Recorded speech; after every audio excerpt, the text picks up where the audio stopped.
নমস্কার বন্ধুরা, কেমন আছেন আপনারা সবাই? আশা করছি সবাই অনেক ভালো আছেন। আজকে আমি তৈরি করে দেখাবো দারুণ মুচমুচে আর খাস্তা রোল সিঙ্গারা।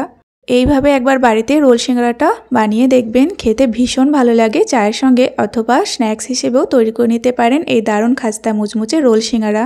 একবার এইভাবে রোল সিঙ্গারাটা বাড়িতে তৈরি করে খেয়ে দেখুন, দোকানের সিঙ্গারা তো আর খেতেই ইচ্ছে হবে না। আর এই সিঙ্গারাগুলো বানানোর পরে প্রায় অনেকক্ষণ ধরে একদম খাস্তা মুচমুচে থাকে। আজকের রেসিপিটা অবশ্যই পুরো দেখবেন, অনেক ভালো লাগবে বন্ধুরা। আর রেসিপিটা ভালো লাগলে একটা লাইক করবেন, তার সঙ্গে অনুরোধ রইল চ্যানেলটি সাবস্ক্রাইব করে পাশে থাকবেন। তো চলুন শুরু করে দিই আজকের রেসিপি। আজকের এই রোল সিঙ্গারা তৈরি করার জন্য প্রথমে এখানে নিয়ে নিচ্ছি 1 বাটি ময়দা, আর ময়দার মধ্যে দিয়ে দিচ্ছি সামান্য একটু লবণ আর হাফ চামচ পরিমাণে কালো জিরে। এখানে আপনারা জোয়ান থাকলে জোয়ানটাও দিতে পারেন। আর 1 বাটি ময়দার জন্য দিয়ে দিচ্ছি 2 চামচ পরিমাণে সাদা তেল। তো এবার খুব ভালোভাবে ময়াম করে নিতে হবে।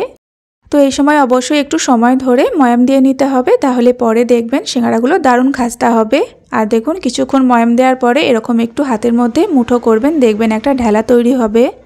আবার ঢেলাটা সহজে ভেঙেও যাবে, তখনই বুঝতে হবে ময়ামটা পারফেক্ট হয়েছে। এবার অল্প অল্প নর্মালি জল দিয়ে এখানে ময়দাটাকে মেখে নেব। সিঙ্গারা তৈরির জন্য ময়দা একটু শক্ত করে মাখতে হবে। একদম নরম করে ফেললে তখন সিঙ্গারাগুলো তৈরি করা যাবে না, আর একদম খাস্তাও হবে না, নরম হয়ে যাবে। তো অল্প অল্প জল দিয়ে এখানে ময়দাটাকে শক্ত করে মেখে নিয়েছি। তো এবার এই ময়দা মাখাটাকে আমি প্রায় 5 মিনিটের জন্য রেস্টে রেখে দেব। আর ঠিক এরকম শক্ত করে একটু মেখে নিতে হবে। তো এখন চাপা দিয়ে 5 মিনিট রেখে দেব। ততক্ষণে সিঙ্গারার জন্য পুরটা তৈরি করে নেব। কড়াইটা গরম করে দিয়ে দিলাম 2 চামচ সাদা তেল, চাইলে আপনারা সরিষার তেলটা দিতে পারেন। তেলটা ভালোভাবে গরম হলে প্রথমে দিয়ে দিচ্ছি সামান্য একটু কালো জিরে, আর দিচ্ছি 1 চামচ গ্রেট করা আদা, তার সঙ্গে হাফ চামচ হিং, আর দিয়ে দেব একটা কাঁচা লঙ্কা কুচি। ঝালটা বেশি পছন্দ করলে আর একটু কাঁচা লঙ্কা কুচি দিতে পারেন। এবার এই সমস্ত ফোড়ন একটু নেড়েচেড়ে নেব। তো 10 থেকে 15 সেকেন্ড মতো নেড়েচেড়ে ফোড়নটাকে ভেজে নেওয়ার পরে দিয়ে দিচ্ছি 1/4 চামচ হলুদ গুঁড়ো, 1/4 চামচ জিরে গুঁড়ো, আর 1/4 চামচ পরিমাণে কাশ্মীরি লঙ্কার গুঁড়ো। এটা কিন্তু সম্পূর্ণ কালারের জন্য দিলাম। আর দিয়ে দিলাম স্বাদ মতো লবণ।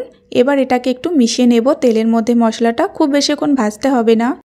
আর মশলাটা যখন ভালোভাবে মিশে যাবে তখন এখানে দিয়ে দিতে হবে সেদ্ধ আলু। এখানে 2টো মিডিয়াম সাইজের সেদ্ধ আলু নিয়েছি। আলুগুলোকে আমি চামচের সাহায্যে একটু ম্যাশ করে নিয়েছি। দিয়ে দিলাম হাফ চামচ চিনি, কারণ এই পুরটা মিষ্টি মিষ্টি খেতে খুব ভালো লাগে, তাই চিনিটা হাফ চামচ দিলাম। এবার খুব ভালোভাবে মশলার সঙ্গে আলুটাকে একটু ভেজে নিতে হবে। এই সময় ফ্লেমটা লোতে থাকবে। কিছুক্ষণ দেখবেন আলুটা ভাজা হয়ে একটু জলটা শুকিয়ে আসবে, তখন দিয়ে দিতে হবে পরিমাণ মতো ধনেপাতা কুচি। আর ধনেপাতাটা দেওয়ার পরে আর একটু নেড়ে ছেড়ে নিলেই এই পুরটা একদম তৈরি হয়ে যাবে। এই পুরটা খেতে ভীষণ ভালো লাগে বন্ধুরা। এইভাবে আপনারা সিঙ্গারাটা অবশ্যই তৈরি করবেন।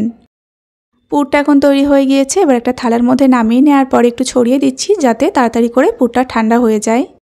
তো এবার পুরটা আমি আলাদাভাবে ঠান্ডা করতে দেব। আর ততক্ষণে ময়দাটা দেখে নেব। ময়দাটা এখানে প্রায় 5 মিনিট রেস্টে রেখেছিলাম। আর এখন একটু মেখে নেব। আগে থেকে একটু সফট হবে যেহেতু রেস্টে ছিল। আর মেখে নেওয়ার পরে ছোট ছোট করে লেচিও কেটে নেব। আর এই রোল সিঙ্গারাটা তৈরি করার জন্য লেচিগুলো খুব ছোট, আবার খুব বড়ও কিন্তু নয়, মিডিয়াম সাইজ করে কেটে নিতে হবে। যেমনটা লুচি তৈরি করি ঠিক সেরকম সাইজ করে লেচিটা এখানে কেটে নিতে হবে। সমস্ত লেচিগুলোই আমি কেটে নিয়েছি। এবার একটা লেচি তুলে নিলাম। এবার হাতের সাহায্যে একটু গোল করে নেব। আর এর থেকে এখন আমি সিঙ্গারা তৈরি করব। তো চলুন এখন আমি সিঙ্গারাটা তৈরি করে দেখাবো। তার আগে এখানে আমি পুরটা নিয়ে নিচ্ছি। পুরটা এখন ঠান্ডা হয়ে গিয়েছে। তো এখানে আমি কিচেন স্ল্যাবের মধ্যে বেলে নিচ্ছি। আপনারা বেলন চাটুর মধ্যে বেলে নেবেন। আর এই রুটিটা কিন্তু একদম পাতলা করে বেলবেন। যত পাতলা বেলা যাবে ততটাই সিঙ্গারাগুলো খেতে বেশি ভালো লাগবে। মোটা থাকলে একদম ভালো লাগে না খেতে। আর দেখুন, একটু বড় করে, একটু লম্বা করে, আর তার সঙ্গে বেশ পাতলা করেও আমি বেলে নিয়েছি। এবার পরিমাণ মতো একটু পুর দিয়ে দিচ্ছি। পুরটা অবশ্যই ঠান্ডা করে তারপরে দিতে হবে। পুরটা দেওয়ার পর একটু লম্বা করে নিলাম। এবার এই পুরটা ভেতরে রেখে একটা প্রথমে ভাঁজ দিয়ে দিতে হবে। 1 থেকে 2টো ভাঁজ হালকাভাবে দিয়ে রাখতে হবে। এরপর যেটা করতে হবে, দেখুন একটা ছুরির সাহায্যে বাকি যে অংশটা পড়ে আছে সেটা এরকম সরু সরু করে কেটে নিতে হবে। আর একটু সরু সরু করে কাটতে হবে, তাহলে অনেকগুলো লেয়ার এখানে তৈরি করা যাবে। তো সমস্তটাই কেটে নিয়েছি। এবার দেখুন এইভাবে 2টো করে অংশ ধরে নিতে হবে। আর এরকমভাবে একটু ঘুরিয়ে ঘুরিয়ে রোল করে নিতে হবে। খুবই সুন্দরভাবে তৈরি হয়ে যায় বন্ধুরা, দেখতে অনেক সুন্দর লাগে। তো পুরো রুটিটা এইভাবে আগে রেডি করে নেব।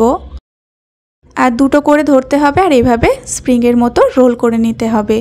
তো এখানে পুরোটাই করে নেওয়ার পরে দেখুন এখানে একটা অংশ পড়ে আছে, তাই ছুরি দিয়ে মাঝখানটা আমি কেটে দিলাম। আর একইভাবেই রোল করে নিচ্ছি। আর একইভাবে আমি সমস্ত রুটিটাই দেখুন রোল করে নিয়েছি।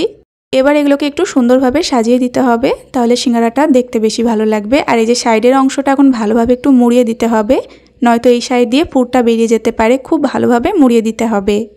এইবার যেই সাইডটা পুর ছিল সেই সাইডটা ধরে এই যেগুলো আর কি রোল করেছি স্প্রিংয়ের মতো তার ওপর দিয়ে এইভাবে এটাকে ঘুরিয়ে নিলেই দেখবেন খুব সুন্দর একটা ডিজাইন তৈরি হয়ে যাবে। আর এই শেষ প্রান্তগুলো খুব ভালোভাবে আঙুল দিয়ে চেপে দিতে হবে। এইবার দুটো সাইড ধরে ঠিক এরকমভাবে একটু ছোট করে নিতে হবে, তাহলেই দেখবেন খুব সুন্দরভাবে সিঙ্গারার ডিজাইনটা তৈরি হয়ে যাবে। একইভাবে আমি সমস্ত সিঙ্গারাগুলো তৈরি করে নিয়েছি। বানাতে একটু সময় লাগে, একটু সময় নিয়ে আপনারাও বানিয়ে নেবেন। তো সমস্ত সিঙ্গারাগুলো আমি একইভাবে রেডি করে নিলাম। এবার এই সিঙ্গারাগুলোকে ভেজে নেব। সিঙ্গারাগুলো ভাজার জন্য কড়াইতে বেশ পরিমাণে আমি তেল গরম করেছি। আর তেলের গরমটা কিন্তু একদম হালকা গরম হবে, হালকা গরম তেলে সিঙ্গারাগুলো ছাড়তে হবে, তবে কিন্তু সিঙ্গারা খাস্তা হবে। তেলের পরিমাণ যেহেতু বেশি আছে একবারই সিঙ্গারা ভেজে নেব, যদি তেলের পরিমাণ কম থাকে দুইবারই আপনারা সিঙ্গারাগুলো ভেজে নেবেন। সমস্ত সিঙ্গারাগুলো দেওয়ার পরে কিছুক্ষণ অপেক্ষা করতে হবে, ফ্লেমটা একই থাকবে। আর কিছুক্ষণ পরেই দেখবেন টকবক করে সিঙ্গারাগুলো তেলের মধ্যে ফুটতে শুরু করবে আর অনেকটা ফুলে উঠবে, তার সঙ্গে একটু শক্ত হবে। কড়াইটা ধরে জাস্ট একটু নাড়াচাড়া করে দিতে হবে। যতক্ষণ না ভালোভাবে শক্ত হচ্ছে ততক্ষণ পর্যন্ত খুন্তি দিয়ে নাড়াচাড়া করবেন না, নয়তো এই যে লেয়ারগুলো একদমই খুলে যাবে কাঁচা অবস্থায় যদি নেড়েছেড়ে দেওয়া হয়। ফ্লেমটা কিন্তু প্রথম থেকে শেষ পর্যন্ত লো টু মিডিয়ামেই থাকবে, একটুও বাড়ানো যাবে না। আর সেভাবে সিঙ্গারাগুলোকে সুন্দর একটা কালার আসা পর্যন্ত ভেজে নিতে হবে। আর এই টিপসগুলো ফলো করলে কিন্তু সিঙ্গারাগুলো একদম পারফেক্টভাবে খাস্তা তৈরি হবে। আস্তে আস্তে দেখুন সিঙ্গারাগুলোর কালারটা অনেকটা চেঞ্জ হয়ে গিয়েছে আর সিঙ্গারাগুলো কিন্তু ভাজাও হয়ে গিয়েছে। যেমনটা নর্মাল আমরা সিঙ্গারা তৈরি করি সেইভাবে কিন্তু এই সিঙ্গারাটাও ভেজে নিতে হবে একই পদ্ধতিতে। তো সমস্ত সিঙ্গারাগুলোই ভাজা হয়ে গিয়েছে, এখন আমি তেল ঝরিয়ে নামিয়ে নিচ্ছি।